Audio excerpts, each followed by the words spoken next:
ఎంతకాలం అబద్ధమైన వాటిని వెదుకుదురు? ఎంతకాలం వ్యర్థమైన వాటిని ప్రేమించెదరు? జ్ఞానము వీధులలో కేకలు వేయుచున్నది. మీరెన్నాళ్ళు జ్ఞానము లేనివారుగా ఉండకూరుదురు.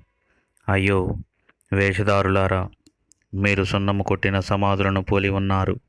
అవి వెలుపల శృంగారంగా కనపడును కానీ లోపల చచ్చిన వారి ఎముకలతోనూ సమస్త కల్మషముతోనూ నిండి ఉన్నది. అలాగే మీరు వెలుపట మనుషులకు నీతిమంతులుగా అగపడుచున్నారు కానీ లోపల వేషధారణతోనూ అక్రమంతోనూ నిండి ఉన్నారు.